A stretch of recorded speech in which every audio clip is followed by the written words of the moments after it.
देखिए question number दूसरा है, ए बी और सी डी के समांतर है। क्या है? मतलब पैरेलल है। क्या है? सी डी ई एफ के पैरेलल है, समांतर है। ठीक है। अब इसमें जो आपको दिया है Y ratio Z equal to 3:7 दिया है। मतलब बाई जेड आपको एंगल दिए हुए हैं, बट वो किस में दिए हैं? रेशियो में दिए हैं। अगर हम इन रेशियो में इनके पीछे अगर एक्स एक्स मान लेते हैं तो इन्हें प्रॉपर एंगल मान लेते हैं। क्या मान लेते हैं? हाँ जी। और एक्स का मान भी निकलवा रहा है। ठीक है ना। अब देखिए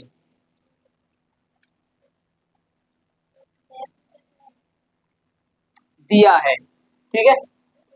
हाँ जी। क्या दिया है? Y Z, Y ratio Z equal to 3:7। Okay. अब मैं बाई का एंगल मानूंगा तो क्या? लेट माना। अगर y इजकल टू मानूंगा तो 3। अब यहाँ एक्स वाई जेड तो चल रहा है। क्या? अब हम एक्स नहीं मान सकते इसके पीछे, तो कुछ एबीसीडी में से कोई और अल्फाबेट कॉपी कर लीजिएगा। टी के अच्छा लग रहा है। के एक यूनिक है, बता रहा हूँ। ठीक है ना। अब आपको सर आपने कोई माना, मैक्सिमम हम इस तरीका से छांट रखे हैं, जैसे एक्स वाई जेड। आपको क्या लग रहा है? जैसे मैं कुछ मानता तो क्या मानूंगा? एक्स मानूंगा। अब आपका सर दूसरा क्यों नहीं मानते हो? ये चला आ रहा है, बच्चा जल्दी समझ जाता है ना। अच्छा, 3 के हो गया। हाँ, जेड 7 के। तो अब ये बाई का प्रॉपर एंगल मानते हैं हम। मान लो ये 3 के एक हमारे पास एंगल है प्रॉपरली। ठीक है। जेड का प्रॉपर हमारे पास एंगल है। अब इधर देखो, एक्स वाई। क्या? X Y. हाँ जी। और ये वाई और जेड क्या है? नहीं, ये इक्वल नहीं कहलाएंगे, है ना। ठीक है। इधर देखो, मगर x plus Y equal to क्या हो जाएगा? 180 हो जाएगा। क्यों हो जाएगा ये? सह अंतःकोण। ठीक है ना। सह अंतःकोण है ये अंदर के। ठीक है ना। तुम्हारे में जो लिखा हुआ है सेम साइड पे है ये। ठीक है ना। हाँ जी। अब x plus Y equal to 180 दिया है। अब यहाँ पर आप देखोगे, ये देखा जाए आपका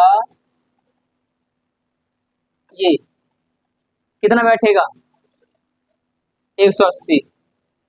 और किसी से हो पाएगा ये?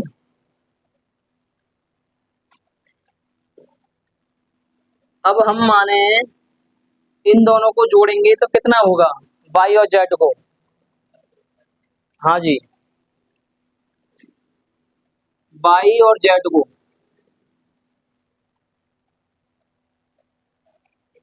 हम्म।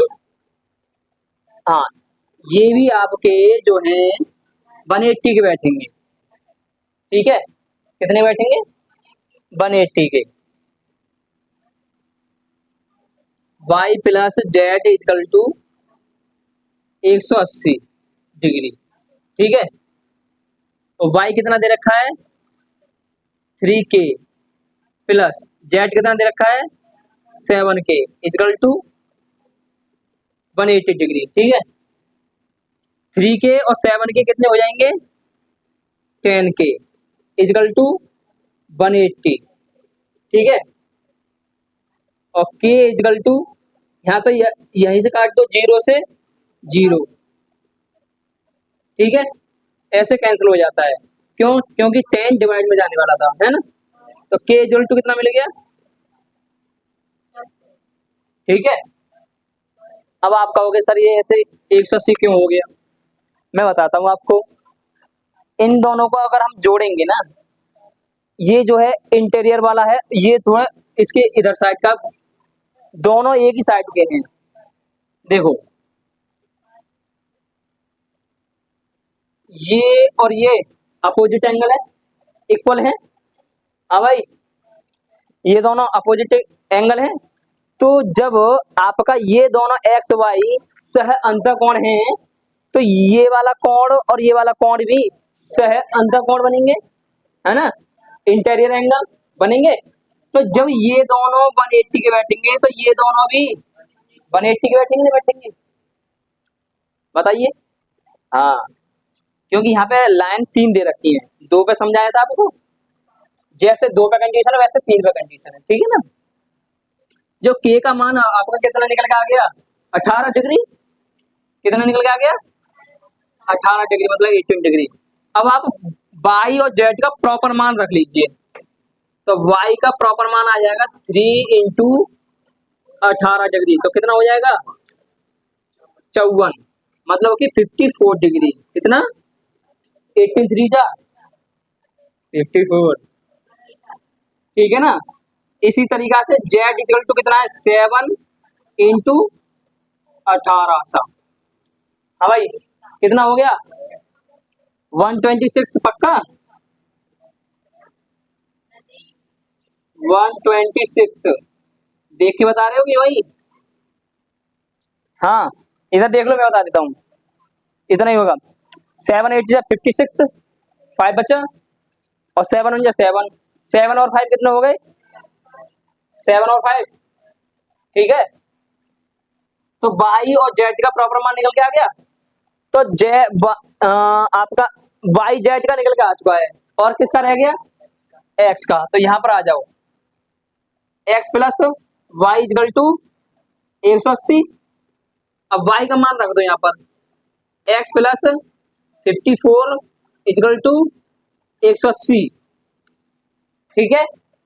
हाँ, बिल्कुल आप आराम से समझ लीजिए, बिल्कुल 54 को 180 में से घटा दीजिए, यही आंसर है आपका। कितना है, 126। जरा चेकआउट किया है क्या आपने।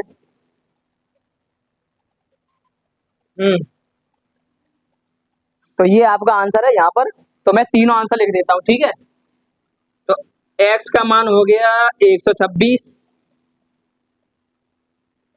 और y का मान हो गया, y का कितना भाई, 54 डिग्री, और z का मान कितना बच्चों, 126, ठीक है। धन्यवाद।